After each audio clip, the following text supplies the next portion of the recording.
Hello दोस्तों, आप सभी को गुलाब जामुन जैसी मीठी मीठी नमस्कार। और इसी के साथ आप लोगों का स्वागत है आईपीओ के लव ट्रायंगल शो में। तो इस वीक का थर्ड आईपीओ आज, जिसके बारे में हम पूरी डिटेल में डिस्कस करेंगे कि कंपनी काम क्या करती है, उसके पॉजिटिव्स क्या रहने वाले हैं, उसके फाइनेंशियल्स क्या होंगे, उनका ऑब्जेक्टिव क्या रहने वाला है, और इसी के साथ साथ कंपनी का टाइम टेबल क्या रहेगा, और कंपनी के नेगेटिव पॉइंट्स और किस वैल्यूएशन पर कंपनी आ रही है। और एट लास्ट में मेरा इसमें फाइनल डिसीजन क्या रहने वाला है एजुकेशन और लर्निंग पर्सपेक्टिव के लिए, सिंपल और क्लियर वर्ड्स में आपको पता लग जाएगा। और इसी के साथ साथ ना इस वीडियो को लाइक और शेयर जरूर कर दीजिएगा, और साथ ही साथ चैनल को सब्सक्राइब करके बेल आइकन पर भी क्लिक कर लीजिएगा।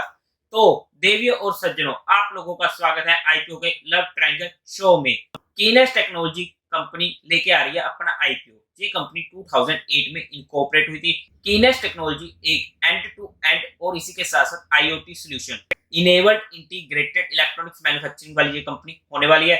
अगर हम बात करते हैं कि कंपनी क्या प्रोवाइड करती है, तो conceptual design, process engineering, integrated manufacturing and life cycle support. और अगर हम बात करते हैं कि ये इनकी जो भी चीजें प्रोवाइड कर रही है, इनके जो मेजर सेगमेंट है कौन से सेक्टर्स में आ जाते हैं, तो वो आ जाते हैं ऑटोमोटिव में, इंडस्ट्रियल्स में, एरोस्पेस में, डिफेंस में, outer space, nuclear, medical, railways, IoT यानी कि इंटरनेट ऑफ थिंग्स, और इसी के साथ साथ इंफॉर्मेशन टेक्नोलॉजी और अदर सेगमेंट। मतलब कि अगर देखा जाए तो कंपनी का एक बहुत ही वास्ट स्कोप रहने वाला है, जहां पर ये कंपनी हर सेगमेंट को लेके चल रही है। और इसी के साथ साथ ये इंडिया की फर्स्ट कंपनी होने वाली है जो ऑफर कर रही है design led manufacturing to OEM, मतलब ओरिजिनल इक्विपमेंट मैन्युफैक्चर। अब अगर हम कंपनी के बिजनेस वर्टिकल्स की बात करते हैं, तो सबसे पहला OEM turnkey solution, box build OEM box build. दूसरा OEM turnkey solutions printed circuit board assembly, जिन्हें हम पीसीबीज भी बोल देते हैं। और इसी के साथ साथ तीसरा ओडीएम, मतलब कि कंपनी ऑफर कर रही है ODM service in smart meeting technology, smart street lighting and brushless DC technology. और इसी के साथ साथ product engineering and IoT solution, जहां पर कंपनी ऑफर करती है conceptual design and product engineering services, जो कि इंडस्ट्रियल और कंज्यूमर सेगमेंट में काम आते हैं। और इसी के साथ साथ ये कंपनी 8 मैन्युफैक्चरिंग फैसिलिटीज को ऑपरेट करती है। अगर हम बात करते हैं वो आ जाती है कर्नाटका में, हरियाणा में, हिमाचल प्रदेश में, तमिलनाडु में और साथ ही साथ उत्तराखंड में। अगर हम 30 जून 2022 के अकॉर्डिंग बात करते हैं, कंपनी की जो आरडी टीम रहने वाली है, मतलब कि रिसर्च एंड डेवलपमेंट टीम, उसमें 19 एम्प्लॉइज होने वाले हैं, जो इंक्लूड करते हैं engineer, design and other workers को। अगर हम 30 जून 22 के 9 महीने एंड होने से पहले की बात करें, तो कंपनी ने 229 कस्टमर्स को सर्व किया है 21 कंट्रीज में, मतलब कि ग्लोबली भी ये काफी ज्यादा वास्ट रहने वाली है। और उसी के साथ साथ अलग अलग इंडस्ट्री में इन्होंने अपनी सर्विस प्रोवाइड की है, जैसे कि ऑटोमोटिव हो गया, एरोस्पेस हो गया, डिफेंस हो गया, इंडस्ट्रियल, रेलवे, मेडिकल, आईटी। मतलब कि कंपनी के ग्लोबली भी काफी अच्छे कस्टमर रहने वाले हैं, और इसी के साथ साथ डिफरेंट सेगमेंट्स में है। और इसी के साथ साथ कंपनी काम करती है 871 वेंडर्स और सोर्स मटेरियल्स के साथ, जो कि अलग अलग रीजन से आ जाते हैं, नॉर्थ अमेरिका, यूरोप, सिंगापुर और इसी के साथ साथ इंडिया में। जहां पर तो हमने ये देखा कि कंपनी काम क्या करती है। अब अगर हम कंपनी के फाइनेंशियल्स की बात करते हैं, तो सबसे पहले टोटल सेट 31 मार्च 2020 में 378 करोड़, 31 मार्च 2021 में 419 करोड़, 31 मार्च 2022 में 622 करोड़, और इसी के साथ 30 जून 2022 में 763 करोड़। अच्छी ग्रोथ हमें जहां पर भी देखने को मिली है। अब अगर हम टोटल रेवेन्यू की बात करते हैं, तो 31 मार्च 2020 में 370 करोड़, 31 मार्च 2021 में 424 करोड़, और 31 मार्च 2022 में 700 करोड़, और इसी के साथ साथ 30 जून 2022 में 200 करोड़, जहां पर भी हमें अच्छी ग्रोथ देखने को मिल रही है। और इसके बाद प्रॉफिट आफ्टर टैक्स, जो इनकी मेन चीज आ जाती है, 31 मार्च 2020 में 9 करोड़ था, 31 मार्च 2021 में फिर से 9 करोड़ का रहने वाला है, 31 मार्च 2022 में 41 करोड़ का, जहां पर हमें एक अच्छा उछाल देखने को मिला है, जहां पर कंपनी के प्रॉफिट आफ्टर टैक्सेस 4 गुना से बढ़ चुके हैं। 30 जून 2022 में 10 करोड़ का अभी तक प्रॉफिट आफ्टर टैक्स चल रहा है। अच्छे प्रॉफिट आफ्टर टैक्स में हमें बढ़ोतरी देखने को मिली है, जो कंपनी के फाइनेंशियल्स को मजबूत करती है।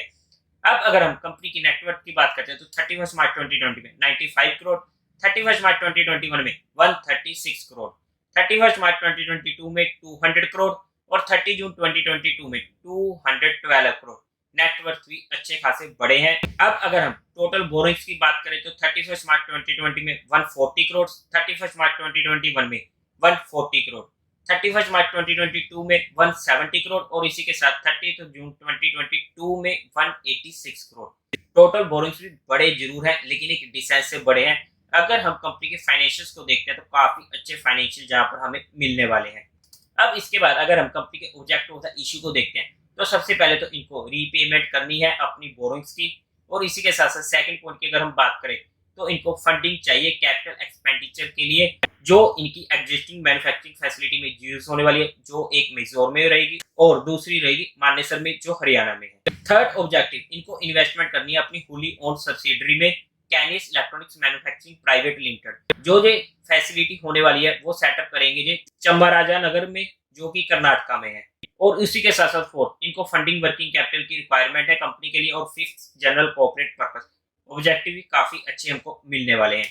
अब अगर हम कंपनी के टाइम टेबल की बात करते हैं, opening date 10th of November, closing date 14th of November, basis of allotment date 17th of November, refund मिलने शुरू हो जाएंगे 18th ऑफ नवंबर से, आपके अकाउंट में शेयर क्रेडिट हो जाएंगे if allotted 21st of November को, और इसी के साथ साथ इसकी टेंटेटिव लिस्टिंग डेट रहने वाले 22nd ऑफ नवंबर को।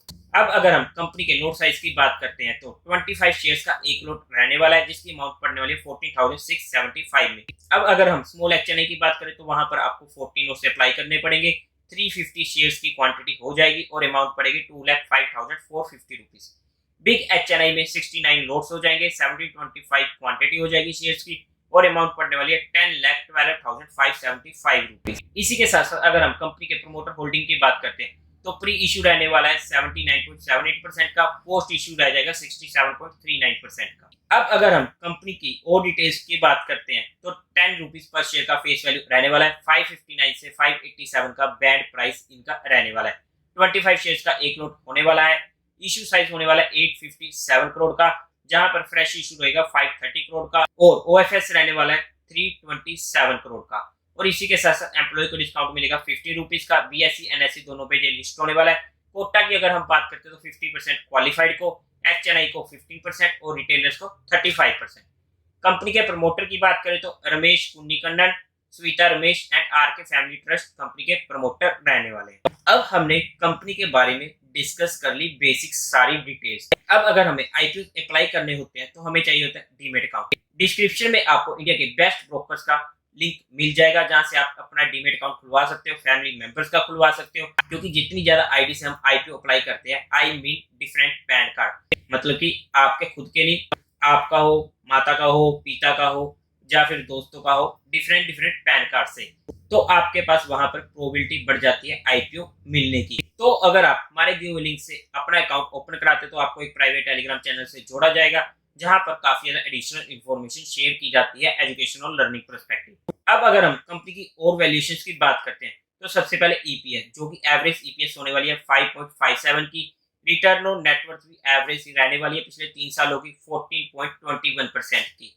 और अगर हम पीई रेशियो की बात करते हैं, जिस पीई रेशियो पर ये कंपनी अपना आईपीओ लेके आ रही है वो काफी ज्यादा महंगा हो जाता है, 85 के करीब का हमें जहां पर पीई रेशियो देखने को मिल रहा है, जो कि काफी ज्यादा कॉस्टली हो जाता है। मतलब कि कंपनी ने हमारे लिए लिस्टिंग स्कोप नहीं छोड़ा है।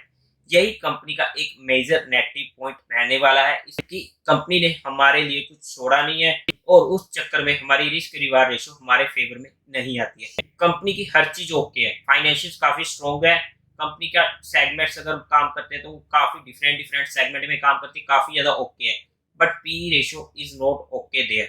एक पी रेशियो के बेस पे हम आईपीओ अप्लाई नहीं करते, लेकिन अगर पीई रेशियो ही इतनी ज्यादा महंगी हो तो वहां पर हमें उस आईपीओ को अवॉइड भी करना पड़ सकता है। एनीवे, अगर हम इसके लिस्टेड पीयर से कंपैरिजन करते हैं तो सबसे पहले सिग्मा एडजस्ट टेक्नोलॉजी, जिसका पी रेशियो निकल के आता है 107 का, डिक्सन टेक्नोलॉजी 159 का पीई रेशियो जहां पर रहने वाला है, एम्बर एंटरप्राइजेस इसका पी रेशियो आता है 187 का।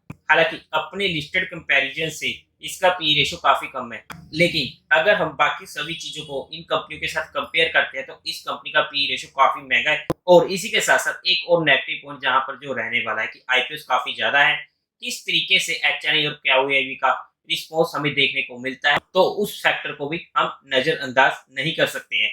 और इसी के साथ साथ अगर मेरे फाइनल डिसीजन की मैं बात करूं तो एचएनआई कैटेगरी में तो मैं इस आईपीओ को अप्लाई नहीं करने वाला हूं। और इसी के साथ साथ अगर मैं रिटेल कैटेगरी में बात करता हूं तो वहां पर मेरा फाइनल डिसीजन जो भी रहेगा मैं आप लोगों के साथ डिस्कस कर दूंगा, क्योंकि वहां पर मुझे देखना पड़ेगा कि क्वालिफाइड और HNIs का कैसे वहां पर हमें रिस्पॉन्स देखने को मिलता है, उसी के बेस पर मैं इस आईपीओ में कोई भी डिसीजन बनाऊंगा। लेकिन जो भी डिसीजन मैं बनाऊंगा वो मैं आप लोगों के साथ टेलीग्राम ग्रुप पे शेयर कर दूंगा। टेलीग्राम चैनल का लिंक आपको डिस्क्रिप्शन में मिल जाएगा, या फिर आप direct market love affair search करके वहां से भी ज्वाइन कर सकते हो। और इसमें आपका क्या डिसीजन रहने वाला है इस आईपीओ के लेकर, वो कमेंट करके जरूर बताइएगा। आप लोगों के साथ कंपनी के बारे में पूरी डिटेल डिस्कस कर दी गई है। अब आप इसे इजीली देखिए और सोचिए, फिर कंपनी में अपना कोई फाइनल डिसीजन बनाइए कि मुझे इस आईपीओ को अप्लाई करना है या नहीं करना है। एनीवे देवियों और सज्जनों, उम्मीद है आप लोगों को ये वीडियो अच्छी लगी होगी, तो इस वीडियो को लाइक करें, शेयर करें और चैनल को सब्सक्राइब करें। Thank you very much.